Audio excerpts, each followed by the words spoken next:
So next Thursday, President Biden and Vice President Harris will separately meet with President Zelensky of Ukraine at the White House. They will discuss U.S. support for Ukraine in its defense against Russian aggression and Ukraine's strategic planning. The President and the Vice President will also emphasize their unshakable commitment to stand with Ukraine until it prevails in this war. Earlier today, the President addressed the Economic Club of Washington, D.C., where he discussed the important moment our country has reached. Inflation and interest rates are falling and the economy remains strong. As the President made clear in his remarks, this is good news for the overall economy because lower borrowing costs will support economic growth. The President knows there is still more to do to lower costs and protect the progress American workers have made. With that, I will turn it over to Jared Bernstein, who is back, Chair of the Council of Economic Advisors, to further discuss the progress our economy has made under the Biden-Harris administration. All right, Jared, welcome back. Thank you for inviting me back. It's a pleasure to be here. Thanks to Karine and her team for helping accommodate my visit, and to the CEA staff who always help me be well prepared. Earlier today, as you just heard, the President talked about the progress we've made in helping to build a more prosperous and equitable economy on behalf of the American people. He described that progress in terms of sustained low unemployment, job and real wage gains, solid real GDP growth driven by strong consumer spending and investment.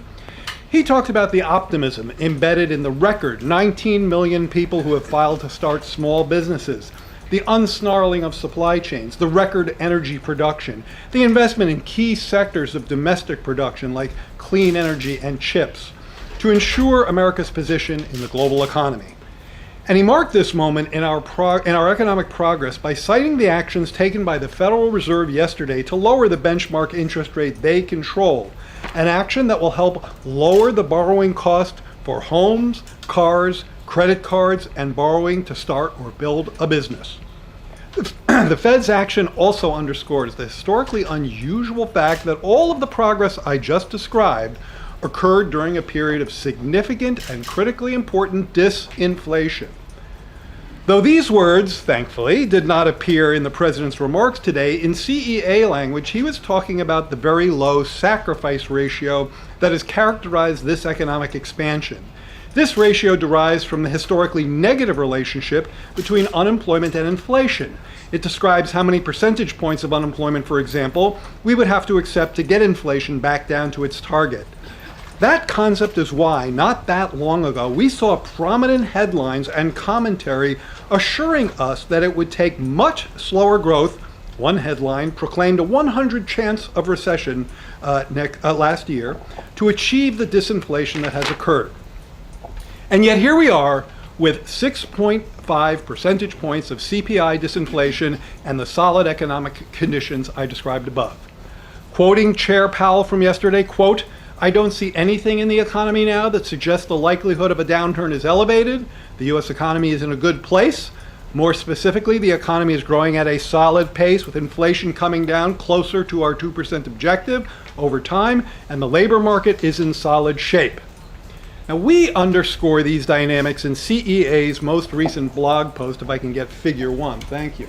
This is a blog post that you can get from the CEA website. What this shows is, in fact, inflation over the period where it went up and disinflated against a set of forecasts that were made by the blue chip forecasters, by CBO, by the Fed's FOMC SEP committee. And you see that the inflation forecasts were quite good, quite accurate. They pretty much follow the dark line, which is the actual line. Next slide.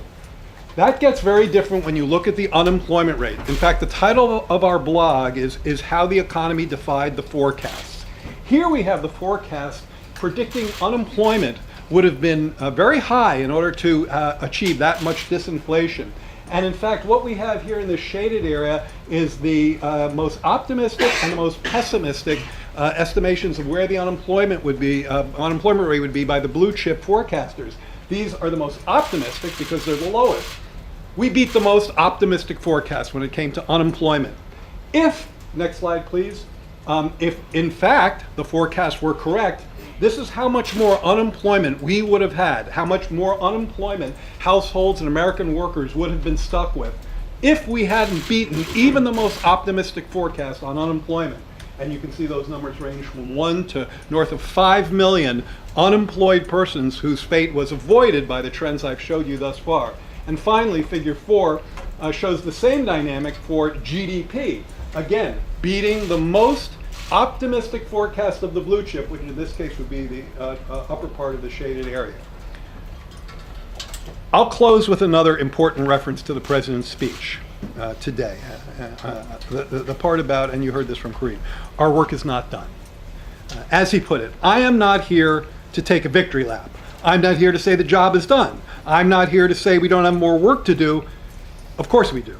Our cost-cutting agenda in particular is as urgent today as it was before the Fed acted, but that fact should not prevent anyone from recognizing the progress we've made, the expectation-defying ongoing expansion, and the work, productivity, and grit of the American people to get us where we are today. And with that, I'll take your questions. All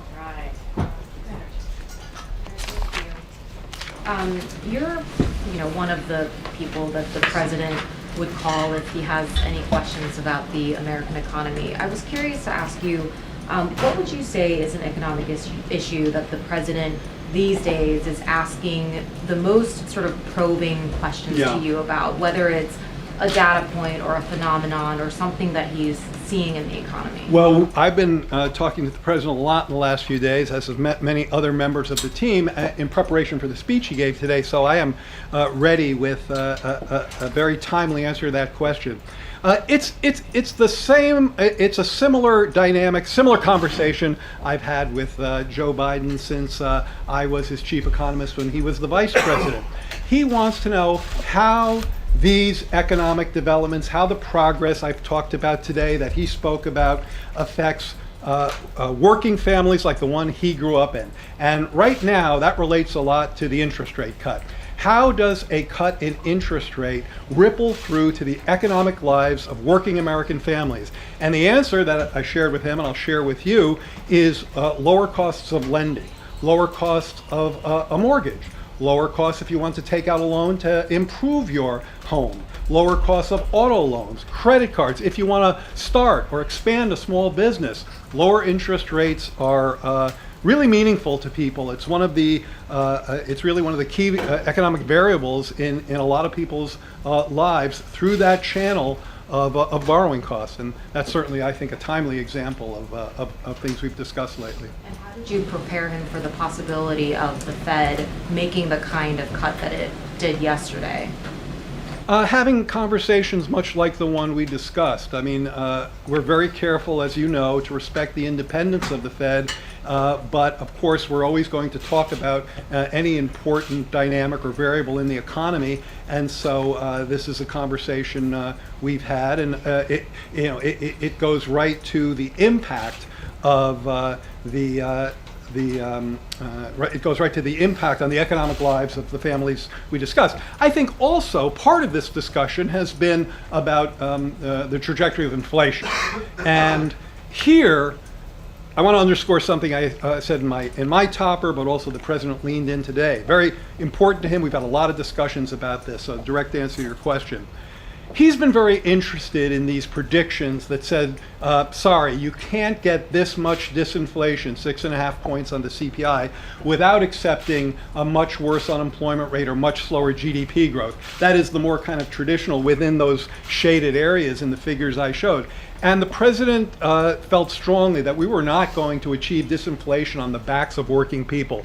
We needed to get there through improvements in the economy's supply side, through energy production, through cost reductions in the areas where we've tried to do more of that. So maintaining the strong economy on behalf of working families while getting to lower inflation has been essential for rising real wages and incomes, and that's what we've seen.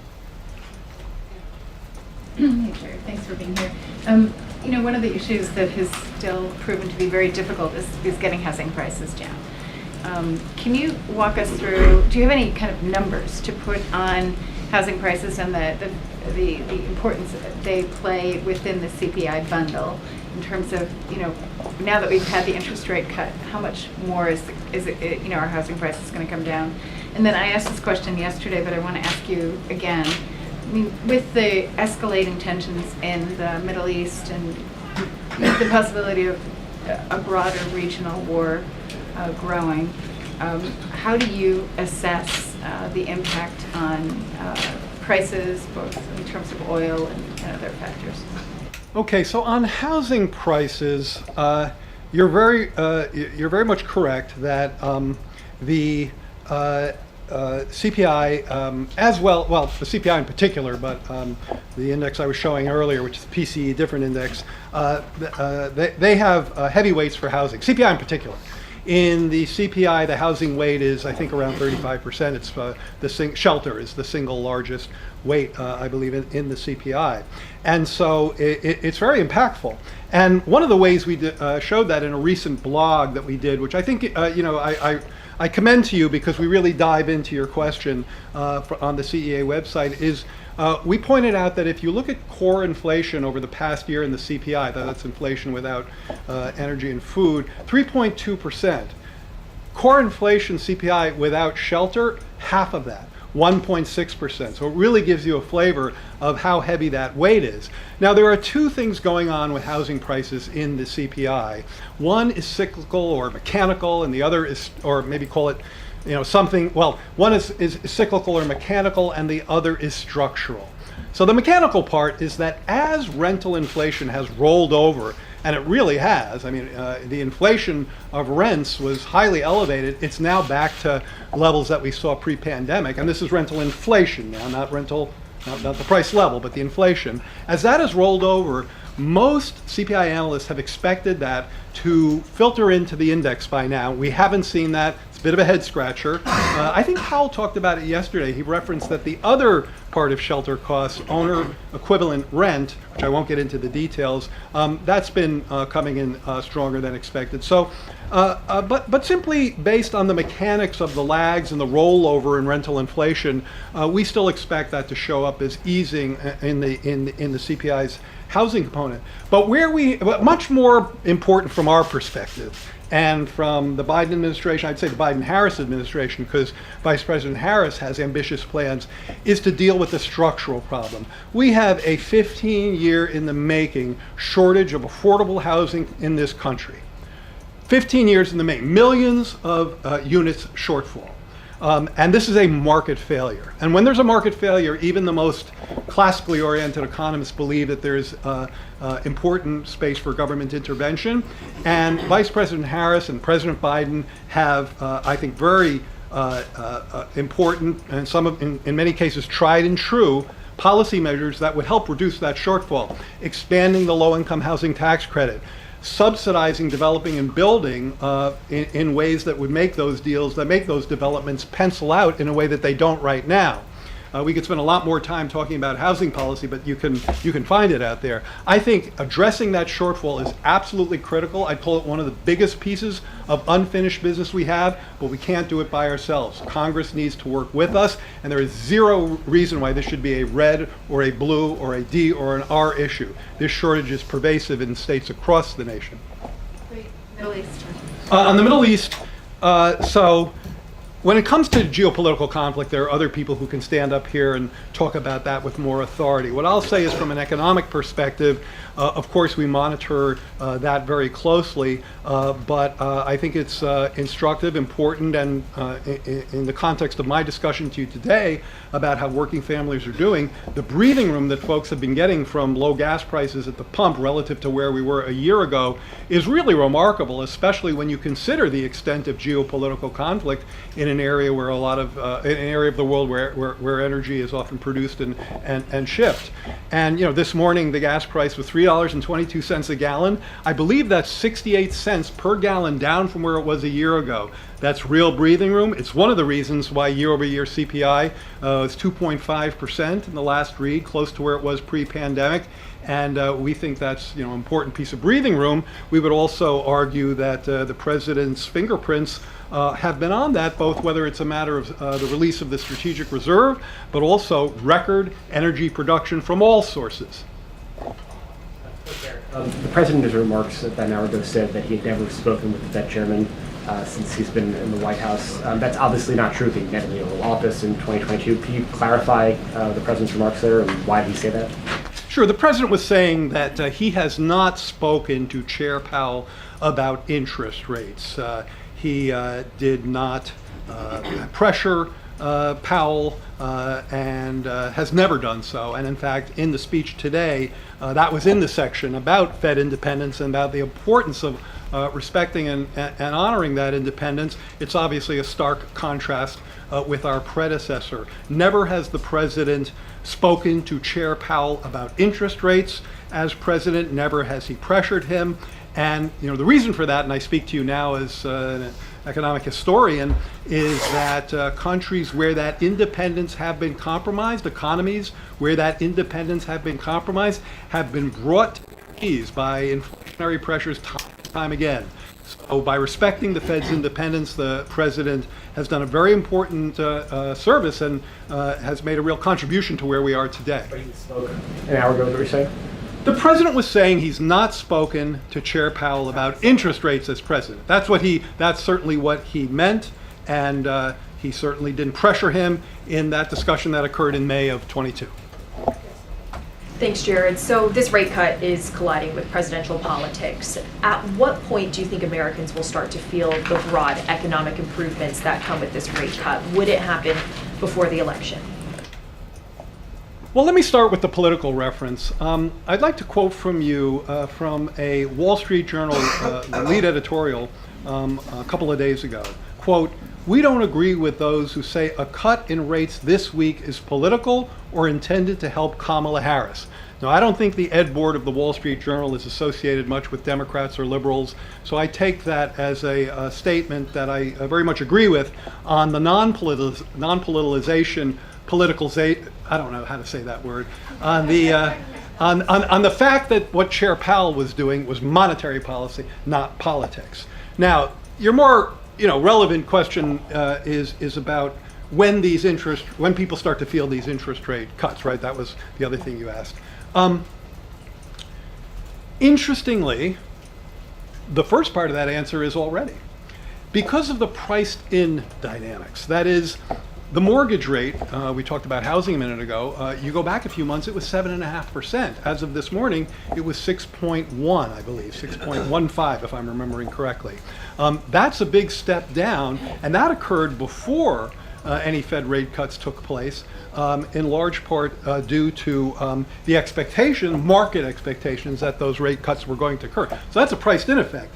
Now then there's the dynamics in in auto loans, in credit card loans, in business lending, and that can take anywhere from weeks to months to quarters. I think Powell talked about it rippling through. So that occurs with more of a lag, but some of it's already priced in. And do you think the Fed waited too long to cut rates? I'm not going to comment on Federal Reserve monetary policy. Yeah, thanks. Jared, the previous president, no matter what the state of the economy, no matter what was going on, every single good thing that happened, he personally took credit for immediately, saying this is the best economy ever, we've had more jobs ever than anywhere in the universe, etc. Should this president have done the same thing in order to cheerlead more and get people more excited about the state of things? I'm an economic advisor and I try to stay in my lane. I have, over the course of my long relationship with President Biden, tried to give him a little political advice, and frankly, he doesn't want to hear it from me, and I respect that. But let me say the following, what your question makes me think. I think that where I go with that is, what measures has President Biden taken wherein those policies help to lower inflation, help to tackle some of its causes, help to get us where we are today? Because I think that's actually an important part of this explanation. One of them we already talked about. By respecting the independence of the Federal Reserve, after his predecessor repeatedly criticized the Fed and undermined its independence, simply by respecting that independence, that helped give them the space to do the monetary policy they believe to be needed to get us here. As I mentioned again, and he cited this in his speech today, he unleashed record energy production to lower gas prices. He brought together, this is one of my personal favorites, he brought together business and labor to fix our supply chains. This is the unsnarling of supply chains that was so important to the disinflation. And one of the charts that we highlight a lot at CEA is if you look at measures of supply side snarling, supply side constraints, and you plot them against the commodities or the good components within the CPI, they track each other very closely. In fact, I'll make sure to put that up on my Twitter feed, EconJared46. Give me a follow. Later today to show, and that is something that comes directly from the Supply Side Disruption Task Force, of which I and my colleagues here were card-carrying members. And now he's rebuilding our infrastructure and investing in the manufacturing sector to strengthen these chains. He took on Big Pharma to lower prescription drug costs. So these are concrete measures that we've taken to help get us to where we are, and I would argue President, Vice President's fingerprints are on these results. Thanks for being here. Vice President Harris has a housing plan to build about 3 million units. Should she become president, and should that legislation gets passed, how important would you say was the rate cut? Should her plan see the light of day? How important was it for the Fed to start lowering those rates? I think when without getting into again the Fed's monetary policy or where they're going with interest rates, my initial comments about how important lower interest rates are to consumers certainly applies to people with a mortgage, looking for a mortgage, thinking about refinancing. I actually think it's a pretty different bucket relative to the housing supply policies. I'll say more about the 3 million units. I'll say more about that in a second. But one thing that I think and hope will happen is that there are a lot of people, and actually Paolo talked about this as well, but we've been talking about this for a while. There are a lot of people locked into their current mortgages, okay? They want to move. You know, I've heard stories about divorced couples that want to move, but they're stuck in their house together because they have a 3% mortgage, and what's out there in the market has been a lot higher. One of the things I think we see when mortgage rates start coming down, and I've talked to a lot of experts to try to figure out what that number might be, is the unlocking of that lock-in effect. Now, that doesn't necessarily lead to a lot more housing supply the way her or the president's policies would, but it does create more churn. And people who are stuck in a starter home, they move to a different house, and that starter home becomes open, and that's the first rung on the ladder for families trying to get build their wealth through home ownership. So that churn is actually, I think, would be quite helpful, and as mortgage rates come down, we expect to see that. When it comes to building 3 million affordable units, again, I won't go through the policy description I did a minute ago, but I will talk about one, the low-income housing tax credit, of which expansion is a big part of both her and the president's agenda. Expanding LIHTC, which is a tried and true program for building affordable multifamily households, so this is on the rental side of the equation, is a policy that the banks like because they buy the credits from the developers like it because it makes the buildings pencil out, and housing advocates for low-income renters like it. That's a pretty rare triumvirate. So expanding LIHTC is a great idea, as is, I mentioned earlier, a set of subsidies and tax credits to make building affordable housing pencil out in a way that it does not do so now. We also have some measures that help ease some land use restrictions. I won't go into them now in the interest of time, but I think we have a powerful agenda in that space. Thanks, Karine. Thanks, Jared. Last night, the former president proposed a temporary cap on credit card interest rates at around 10%. Is that something that the Biden-Harris administration thinks is a good idea? I think that happened today.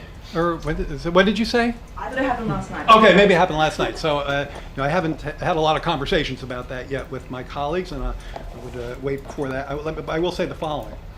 I think you have to be careful with things that people throw out there without a lot of thought or consideration. You have to think about what kind of impact that might have. There's risk factors that go into that kind of a policy that might make it harder for a lot of people who need credit to be able to get it because companies won't sell it to them. So I think you have to be careful about unintended consequences. What I will say is that this administration has taken a very forward-looking and very, I think, pretty deep run at many of these issues, helping to lower credit card fees, helping to make for one of the, I think, most effective consumer financial protection bureaus, something that the Trump administration consistently tried to shut down and gut.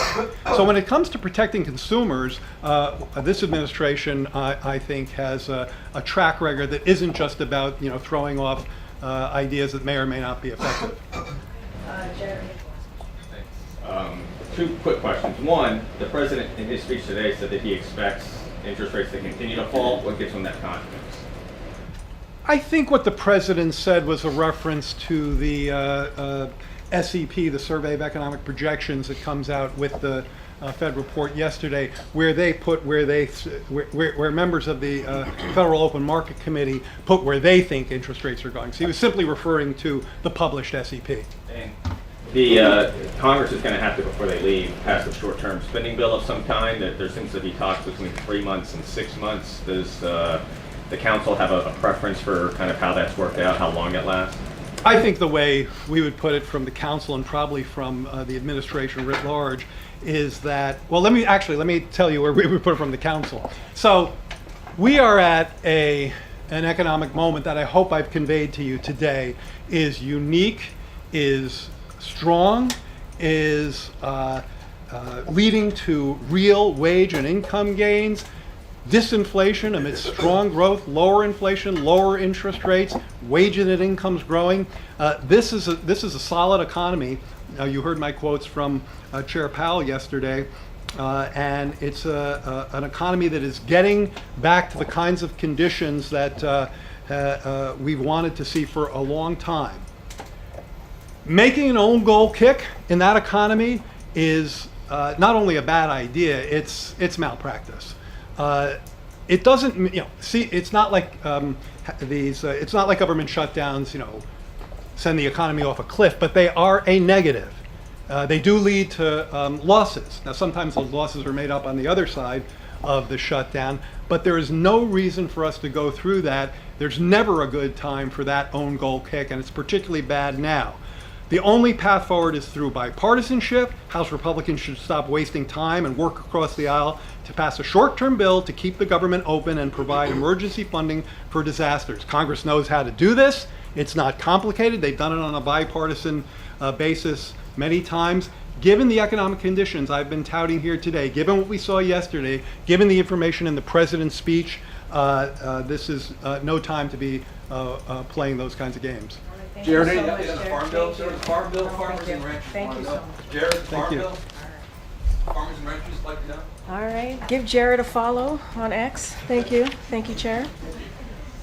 Actually, don't have anything else. Go ahead, see? Thanks, Karine. First for you, escalating tensions along the Israel-Lebanese border. Even this morning, right now, potentially ongoing bombing and shelling across the border. Has the president tried to contain that front since October 7th? The administration held that out in the days after as a success. Has he reached the limits of his influence there in terms of keeping a lid on what had been a civilian conflict from growing into a larger conflagration? As you said, we've spoken about this and our concerns, and so we've been very clear about this. Our commitment, obviously, to Israel's security is ironclad. We are unwavering. Raving against all Iran-backed threats, including Hezbollah. And what we have said, and I think this is kind of the question that you asked to me, is like the diplomatic resolution is achievable. That's what we still believe. It is urgent, obviously. The conflict along the blue line has gone on for way too long, far too long. And it needs to get to a resolution quickly. And so we're going to continue to do that, continue to have those diplomatic conversations. We continue to work on a ceasefire deal. We believe that is the way forward in calming and lowering the temperature there, and that's why we've been working around the clock to get that done. But we still believe a diplomatic resolution is the way forward here. We still believe that it is possible, and obviously the urgency continue to be that. The president's top representative was in the region a day before those pagers all started exploding. It seems that U.S. influence, the president's influence, seems to not really be working or is not having an effect. I mean, look, I don't agree. I mean, you started off saying that we did have some influence there in the beginning. I know, but you did say that it was working in your question to me seconds ago. Look, it doesn't stop from the fact that the president wants to see a diplomatic resolution. He believes it's achievable. Obviously, it's urgent to get there. And that is going to continue. We are working around the clock, as you said. We've had the president's White House officials have been in the region, continuing to have conversations about getting to a ceasefire deal. We're continuing to work with Egypt and Qatar, and obviously also Israel to get there. It is important that we get to that to a deal where we can get hostages home, where we can end this war. That's what the president wants to see. He has said that himself, and also get that much needed, continuing to get that much needed humanitarian aid into Gaza. And so it's not going to stop us. It's not going to stop us from having continuous conversations, those diplomatic conversations as been stating. And so we're going to stay steadfast. We're going to be very focused on here with this. And so we are going to continue to work on these alternative diplomatic solutions so that we can create conditions there that for displaced Lebanese civilians to go home in the south, and also for Israeli civilians to go home in the north. And I'm talking about the blue line, obviously. A different topic, the president's hosting the Quad Summit in Wilmington, Delaware. We also understand that he's hosting bilateral meetings with those world leaders at his private home. And what we currently understand is that the press will not be allowed into that bilateral meeting. Can you explain why that? This is the administration that held itself out as the most transparent in history, and that is not transparency. Okay. Let's talk about the other things that are happening over the course of the Quad Summit. Look, we have stated one of the reasons we talked about having the Quad Summit in Wilmington is because the president believes how powerful it is to have that personal relationships, and he wants to certainly he has developed personal relationships with members of the Quad, and he wants to he took it a step further, obviously, by having them in his hometown, and so. Diplomacy he sees as personal, politics is personal, foreign policy is personal, but we do believe there is going to be plenty of opportunities for press to have access. And I'll just to walk through a couple of things that we are going to be providing, and the availability that you all will have. The Quad will have extensive press access and will be covered by all four countries' pools. There will be 3 individual leader greets at Archmere Academy, where the president attended school. There will be a Quad family photo. There will be 2 major events, including a leaders level meeting of the Quad and a Newsy Cancer moonshot event. And press will also see all of the leaders depart on Saturday evening after their intimate leaders dinner. In addition to these coverage opportunities, we're going to be arranging 2 briefings that NSC is going to be providing to the press pool. It's going to be NSC folks who are focused on the subject matter, who will be available to all of you and answer some questions. And so I think that's going to be really important. Look, this is a private dinner. This is continuing the personal relationships that he has, fostering those personal relationships that he has with the leaders of the Quad. But there's going to be many other opportunities for the press to see exactly what's happening, to see some handshakes. We're not going to see those private dinners. We're not going to see those bilateral meetings at his house. I mean, when President Bush hosted foreign leaders in Crawford, the pool was invited. When President Trump hosted foreign leaders in Mar-a-Lago, I also didn't mention a press conference. Yeah, and for this particular Quad Summit, we're not going to have a press conference. If we don't have a press conference for every leader summit or event that we have. In this particular scenario, when it comes to these private meetings, there won't be. That's going to be obviously at his home. We're not going to have access there, but there are plenty of other opportunities where we believe that will be very fruitful for the press. They're going to see some opportunities to see the president engage with the Quad leaders, and I think that's important too. Thanks, Karine. The FBI and other U.S. intelligence agencies said that Iranian hackers sent stolen information from the Trump campaign to individuals associated with the Biden campaign. This is before President Biden left the race. So was the president made aware of this at the time? So what I can say is that we learned about the statement yesterday, and the president has been made aware of it now, but we learned about the statement yesterday. Look, this is something that the FBI, ODNI, and CISA have to speak to. They put out their statement, so I would refer you to them specifically. But more broadly, what I can say about this is that no foreign government like Iran or Russia are actively seeking to influence in our elections. And so we have said that, we know that, and that's why you've seen us take actions to hold accountable those who seek to undermine confidence in our democracy, and we will continue to do so. And so that has been something that we've said from here. The ODNI has shared with the American people what we know about the foreign influence, including by making public the hack of the Trump campaign on August 19th. In early September, the Department of Justice brought criminal charges against those involved in covert influence operations on behalf of RT. And so this is something that obviously law enforcement is and our intelligence community is focused on, and so they're better to certainly speak to it directly. Share what information was in those emails, and if the president has been made aware of the information in those emails? That is something that they could speak to. The president has made aware. We saw the statement yesterday. That's when we learned about it. The president obviously is aware of it now, but I would have to refer you to So the president FBI. didn't receive any advance briefing before that We statement were went made out? aware. We were made aware of when the statement came out yesterday. Now the president is aware himself. I would have to refer you to FBI, CISA, and ODNI. And just shifting gears a little bit, in general, what is the White House's view about the attacks in Lebanon? We're talking about exploding walkie-talkies and pagers in crowded civilian areas, children dead, including thousands injured. What I will say is my NSC colleague was here yesterday. You all asked him multiple questions about what occurred. I don't have anything else to share beyond that. I've taken questions on this. I don't have any more information to share on this, and so I don't have anything beyond that. But is that a tactic that the U.S. would use, not asking for specifics? I'm not going to speak to this at this time. I'm just not. During the president's remarks, he also spoke about the negotiations that you conducted to lower drug prices, and seemed to suggest that you would be doing that on weight loss drugs. It's kind of an incomplete sentence.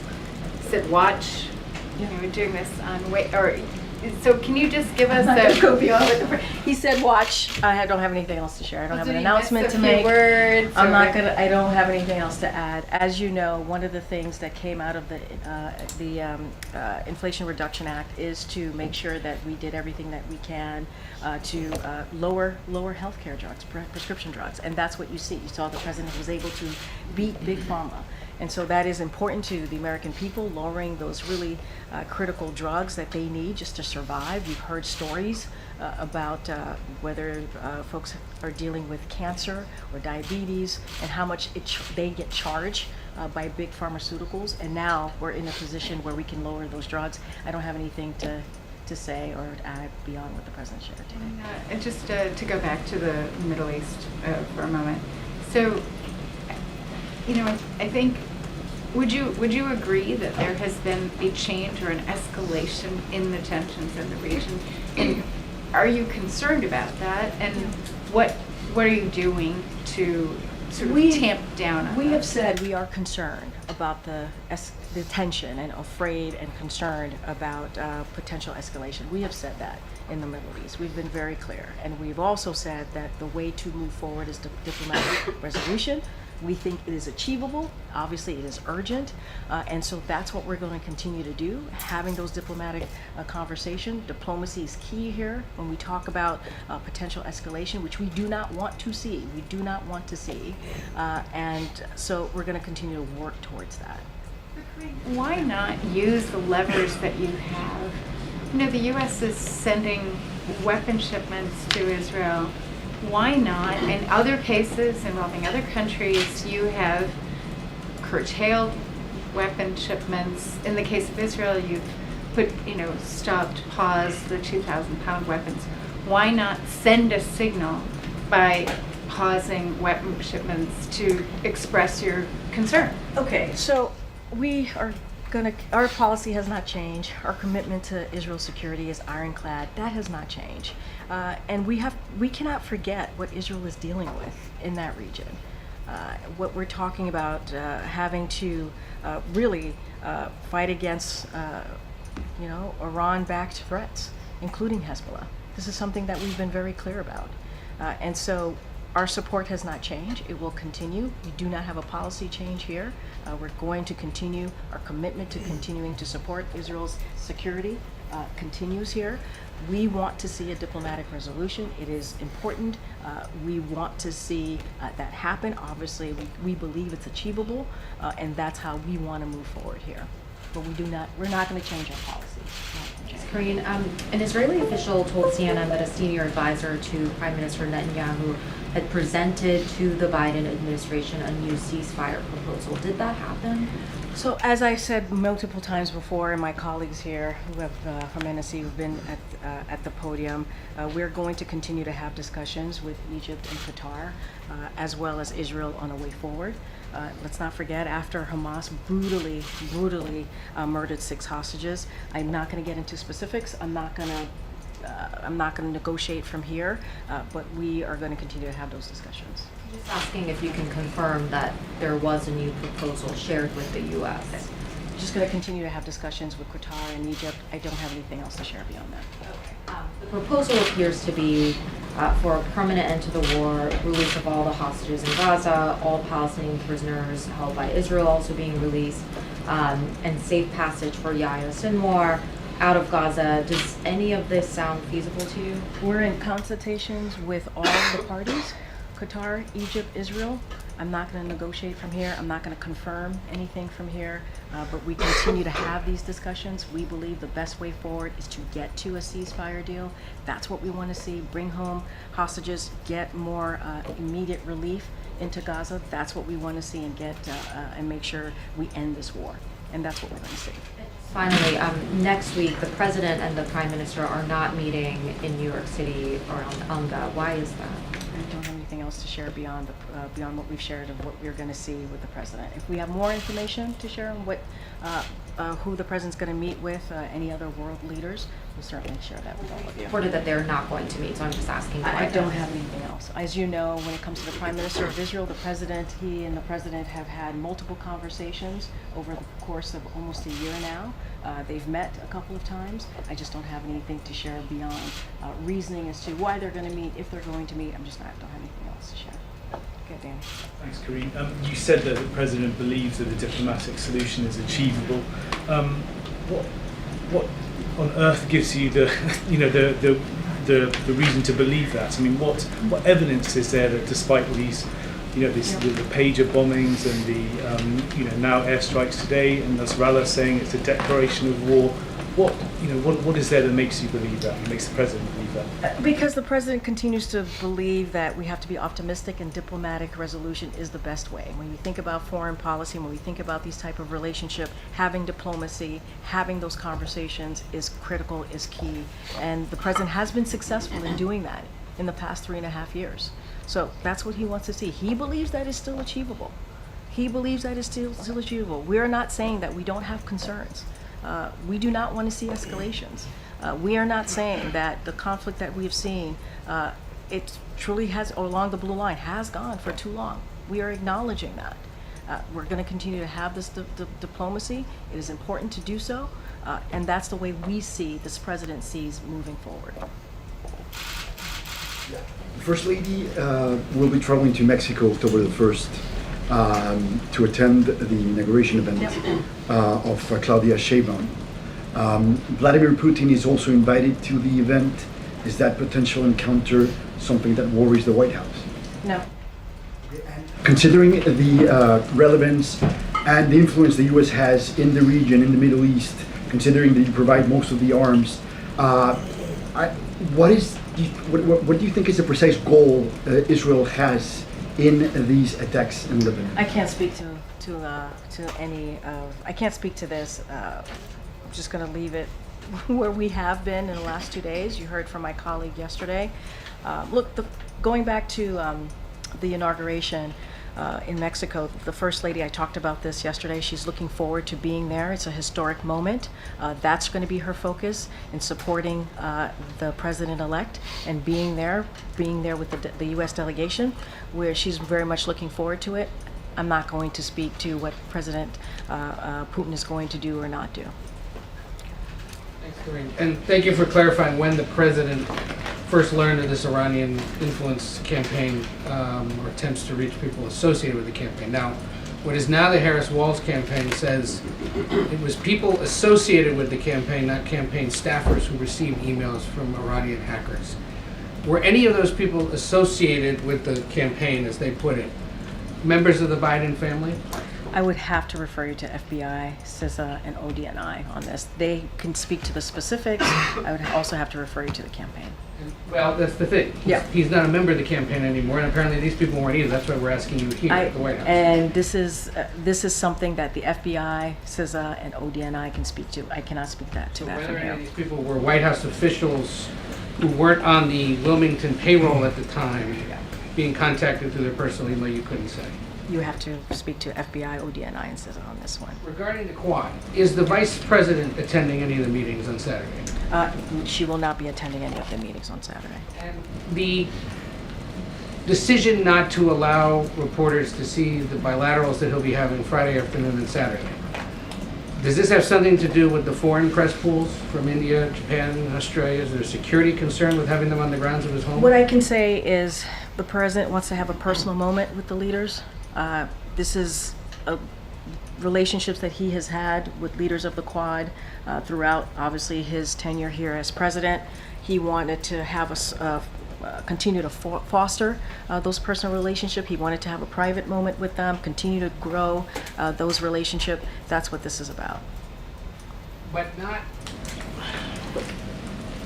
the fact also that he's not having a press conference around this. Was that a request of any of the other governments? I can't speak to private conversations that our folks at NSC are having with the different countries. I don't have anything to add to that. What I want to say is, it is important to him inviting them to Wilmington, his home state, his home city, his home state, obviously Delaware. It was important for him to have these personal touches. It was important to him to do something that he hadn't done before. Bring him to his home, bring him to his home city. But there's going to be plenty of opportunities. It's not like we're not allowing all of you to see many other things that are going to develop throughout the day. I mean, I just went through them. A Quad family photo. He's going to take them to his high school. You all are going to be there. There's going to be some really important announcement about Cancer Moonshot. You all are going to be there. There's going to be an opportunity to see them when they leave on Saturday as well, depart. You'll see him saying goodbye to the leaders on Saturday. There's going to be, but can you also appreciate, I hear you all, but can you also appreciate that we have created other opportunities? There is this They're one. called photo ops. That's what you've created. They're not a press conference, which we would prefer. And what I was Go ahead. What I was going to suggest is what baffles people in this room, especially for those who are watching this and wondering why on earth do we harp on these kinds of things. What baffles us is this is a president who from day one committed to be the most transparent president possible, who has given speeches at various events saying that he stands for and respects the freedom of the press. And here is a great opportunity to stand with the leader of the world's largest democracy, India, and two other key democracies, who are from a region of the world that is struggling to maintain democracy. Why not face questions from reporters and a free press So which in part? that setting? Okay, so which part are you asking me about? Are you asking me about Why going? are we being allowed to see these meetings at the House, and why is there no press conference? Okay, Which I think was okay, the so- crux of the negotiations, or at least the conversations that went on earlier today. I hear you, but there are two things that I'm being asked, so let me not every opportunity that we have when we do have these foreign leaders here do we have a press conference. That is not unusual. We have gone many times back and forth about. I totally understand. There's been some there's been some other visit where there has not been some press conferences, right? That is not unusual. We've had conversation. Excuse me. I'm not speaking to you. I really am not. Let me have my conversation with Ed. Thank you. And so it is not unusual for us to have this back and forth and talk about why it is happening or not happening. So that is, I'll put that there. The other part is this is an opportunity for the president to have a personal moment with the leaders. We have created other opportunities for you all to see him with those leaders, standing with those leaders, shaking hands with the leaders, giving them opportunities to see his high school, right? Places where that he's very much connected to, that you all will see. He's going to make a really important announcement about the cancer moonshot.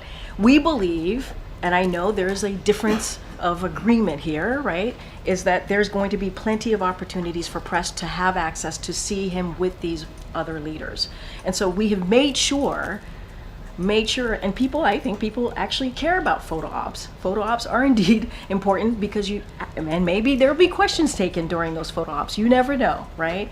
But a formal press conference on this trip is not going to happen. With this particular event, is not going to happen.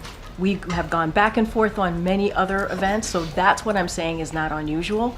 We wanted to make sure that there were plenty of press access throughout the day, and we believe we have done that. And let's see how the day goes. Let's see how the day goes on Saturday. I just want to be there when Modi gets to see the Corvette, that's all. But Say that, I'm sorry. Somebody want to be there when Modi radio. gets to see the Corvette, that's all. Oh, the Corvette. On an unrelated matter, Yes. The Republican gubernatorial candidate in North Carolina apparently is not dropping out despite pressure from his party and some pretty salacious news reports. I'm just curious if the president is tracking what's been going on there, or So, if the White House has any other comments. As you know, the president was making this really important economic speech. I haven't had an opportunity to talk to him about this particular event that just occurred. I haven't really seen the stories. I've seen, I've heard from my staff about a little bit about this. What I can say, and I want to say off the top, is that, anti-Semitism is never acceptable. It is wrong. It is wrong. And so we have to be really clear about that.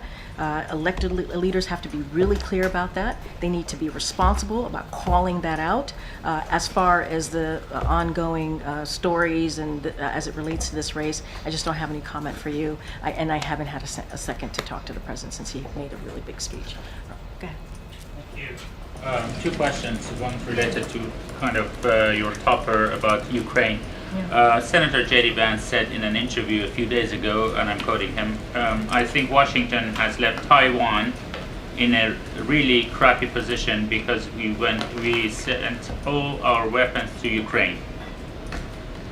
Well, so do you agree with his assessment? Does the Biden administration believes that the U.S. can protect Ukraine and Taiwan at the same time? Look, I'm not going to go into everything that someone who is in part of this 2024 election, everything that he's saying or they are saying.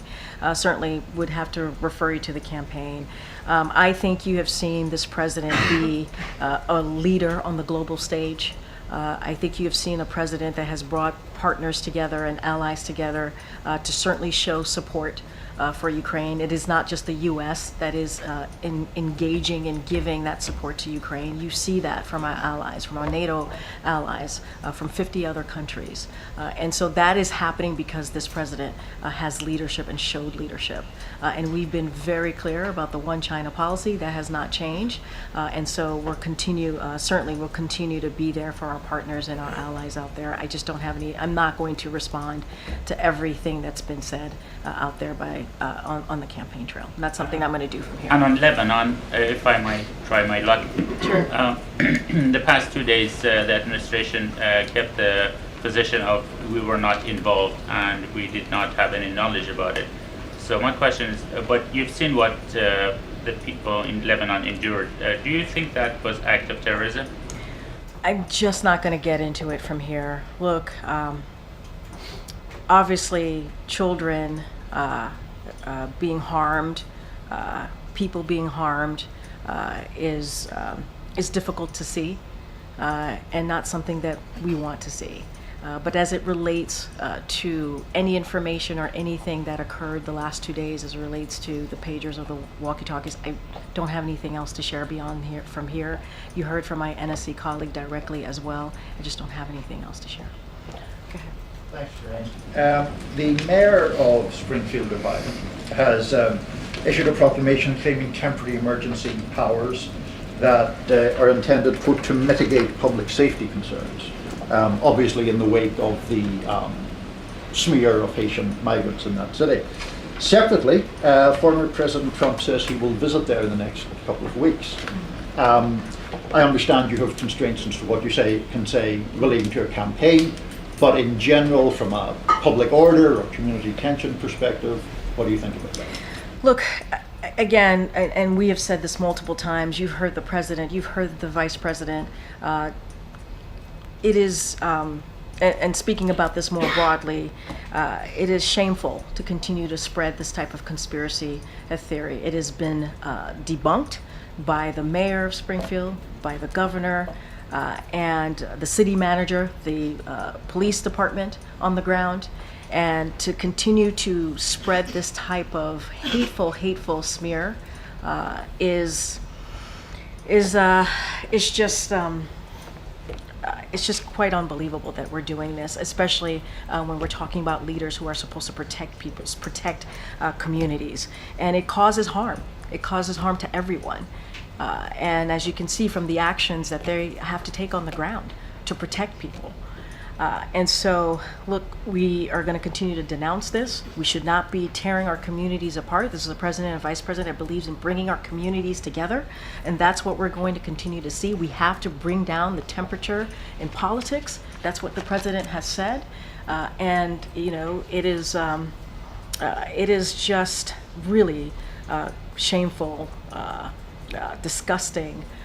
What is being said out there. I mean, going down a rabbit hole, an ugly rabbit hole of conspiracy theories, and it puts people's lives at risk. It puts all of our lives at risk. So it is unfortunate that the city of Springfield has to deal with this. And so we're going to continue to call that out. I do want to say a couple of things that we have been able to provide as security assistance support for Springfield. We tasked DOJ's Community Relations Service to Springfield to help the community come together and enhance their ability to prevent conflict. Provided 4 bomb sniffing dogs to help the community ensure buildings are safe and they can respond to incoming threats. And DHS security personnel is working with Springfield and Ohio officials to support the needs of the community. But again, these are hateful smears. They're conspiracy theories, as you know, but I want to make very, very clear from here. Just on that point, Karine, you said, if I heard you correctly, 4 bomb-sniffing dogs. We provided 4 bomb-sniffing dogs to help the community ensure buildings are safe and they respond to incoming threats. And were those requested by the community, do you know, or is that a proactive thing? It's something that we've been in touch, obviously, with Springfield, the community in Springfield, and so providing the assistance and trying to give them support that they need. Which is not unusual when we're in this type of situation and environment. All right, we're going to start wrapping it up. Go ahead, Kate. Karine, on the subject of arms sales to Israel, Senator Bernie Sanders, an ally of the president, said he's preparing resolutions to block $20 billion in arms sales to Israel. It's a long shot effort, but what's the White House's response to that? Our commitment continues to be clear-eyed. We are committed to Israel's security. That is ironclad. Our policy has not changed. We believe Israel has the right to defend itself, especially against Iran-backed militias like Hezbollah, and so we're going to continue to do that. That has not changed. And obviously, we want to have diplomatic resolution here to the tensions that we're seeing in the Middle East. We do not want to see an escalation. We believe that's achievable, and obviously, it's incredibly urgent. All right, Naomi. Earlier this week, the White House touted August data from Customs and Border Protection. Is there any plans within the new administration to roll back the part of the president's border EO as it pertains to asylum seekers? So, as you mentioned, in the August data came back, and it showed that July and August saw the lowest encounters since September of 2020. Encounters of August 2024 were down 68%, lower than August of 2023. Average daily encounters have decreased by 50% since the executive actions. And so we've taken this action because congressional Republicans refuse to act. And so, look, we're going to continue to deal with an issue that majority of Americans care about, right? Which is making sure that the border's protected, dealing with the border security without the help of congressional Republicans who have gotten in the way and do not want to provide more assistance, more resources. And if they were to pass that bipartisan border deal, we would have additional resources to actually deal with this without the actions that the president has taken. I don't have any changes to speak to, any change of policy, but again, this is something that we had to do because congressional Republicans refused to take action. And so we took action, and now we're seeing the effects of that. Okay. Oh, sorry, thanks.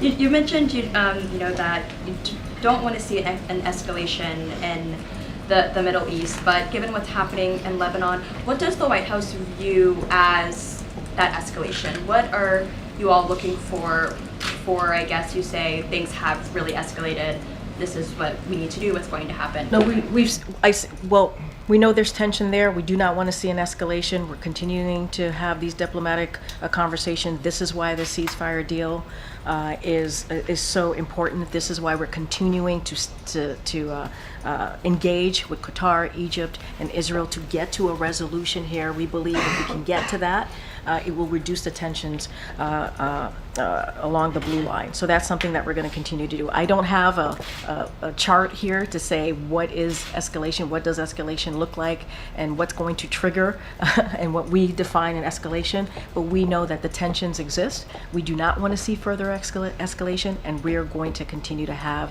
these conversations, these diplomatic conversations to get to a resolution.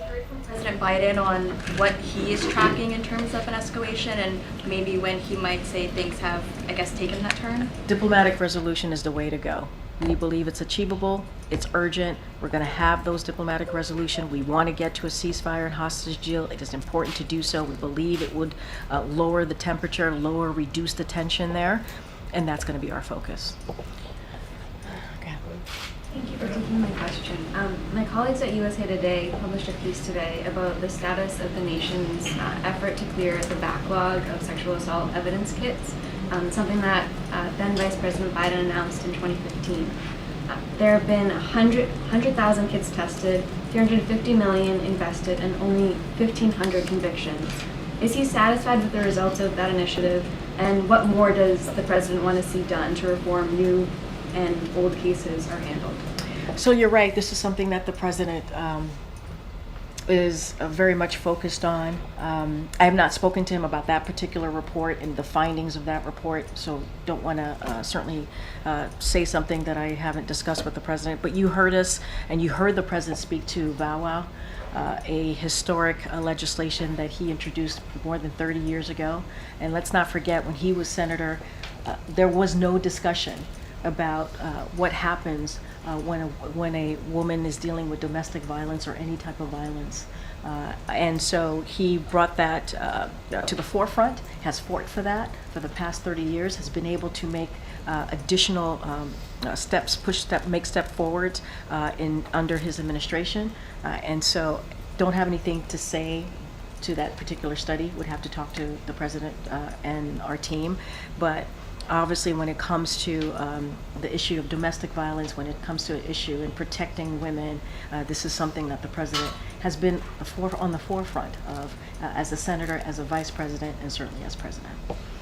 Okay, Karine.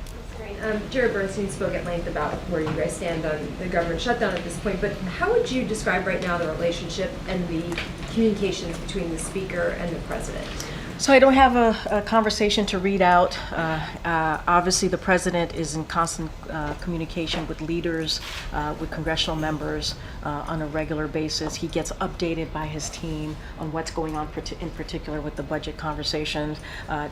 Don't have anything to read out on that Speaker-POTUS relationship. They've talked a couple of times. They've seen each other a couple of times.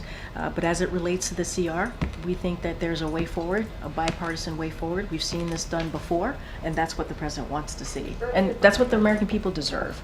Earlier this week, Johnson was talking about Secret Service protection of Trump, but he said this about the president. He said, "They don't let me talk to the president very often. That may not be a big surprise to you all. We communicate through staff. It's a pretty sad situation, and in fact, it's a pretty scary situation." Is it true that the president is just not talking to the speaker? It's not unusual for staff to have regular conversations with congressional staff. That is not unusual. That is something that happens pretty regularly. We have an Office of Ledger Affairs for that purpose.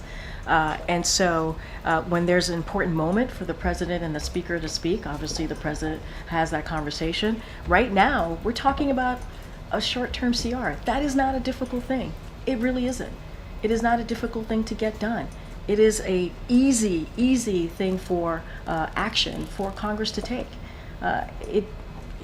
It should be something that they can decide on in a bipartisan way, as they've done many times before, and get it done, really. As it relates to Secret Service, that is something that Secret Service can speak to. That is something that we don't talk about from here. It comes from Secret Service. The president has been very clear after July 13th, when we saw the attempted assassination in Butler, Pennsylvania. The president said we needed to increase, he wanted to see an increase in the protection, and we saw that. And so the president has always been very clear about this. He's always been spoken to that in particular piece here. He wanted to see the highest level of protection.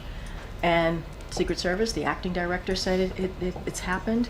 And so that's important too. But that's something that the Secret Service speaks to. All right. Okay, everybody. Thank you. Does the president believe a farm bill will happen? Green farmers and ranchers really want to know.